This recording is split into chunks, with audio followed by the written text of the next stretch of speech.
Welcome to the Reality Check podcast. I'm Zachary Phillips. Today's one's just going to be a quick one on the importance of self-care.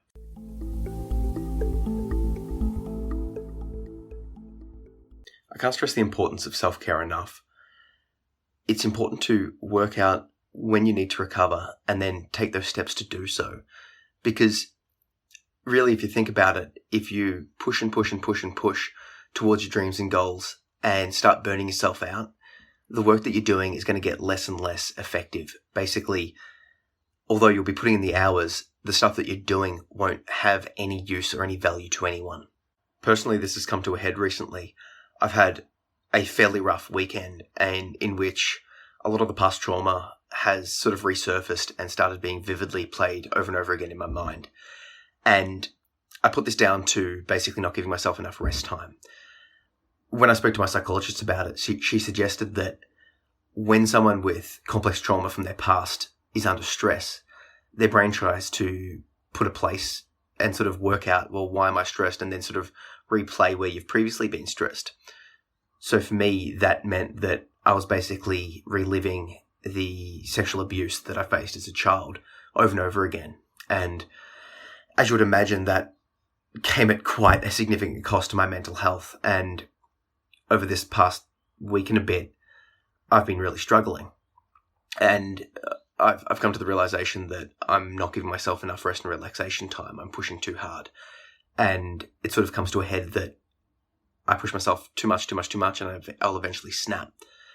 And if I don't take the rest and recovery now, if I keep trying to push through it, I might get further and further into this depression and these sort of mental afflictions. And that's not a good thing.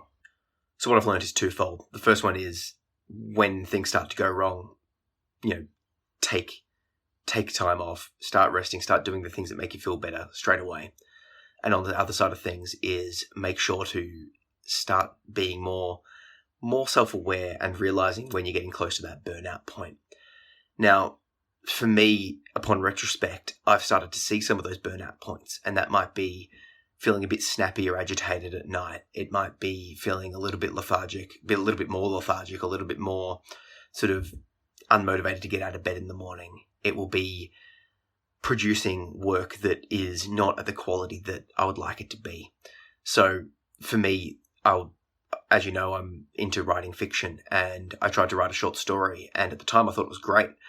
I looked back over it and it just wasn't, and I'm not going to put it online because it sucked. But my performance, what I'm trying to say is that my performance in writing and in other things is going down or is dropping. I play chess online, and my performance, my ranking was starting to drop. And, I'm doing a lot of martial arts. Basically, I do Brazilian Jiu-Jitsu, which is a form of grappling or, similar to wrestling. And I could feel my performance dropping comparative to other people. And obviously people go up and down, but when I see my performance dropping over time, and this is just an internal thing, I start to go, I need to start looking at my physical and mental health now. The problem, of course, is that when I'm trying to analyze and judge myself, the thing that's judging is itself impacted by the overworked feelings. It's like trying to judge yourself when you're drunk. A drunk person can't really judge their own drunkenness because the thing that's judging is itself drunk.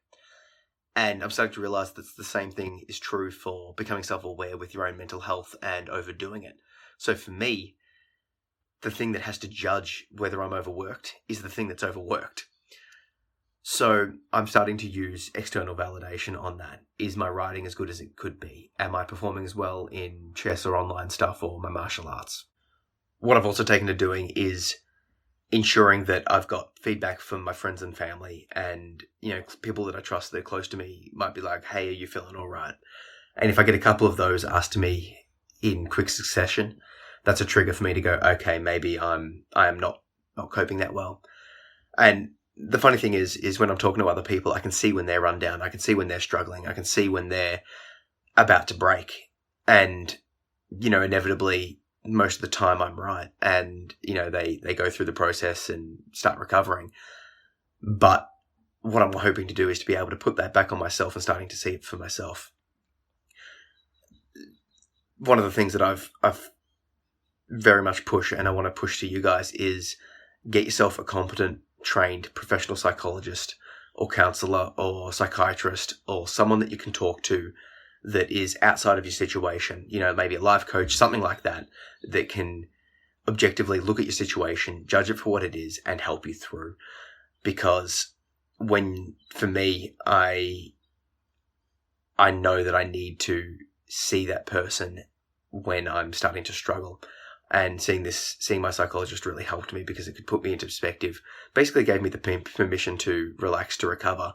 I think something she said was, if you stay in bed a whole day, the world won't end, the roof won't collapse, things will be fine.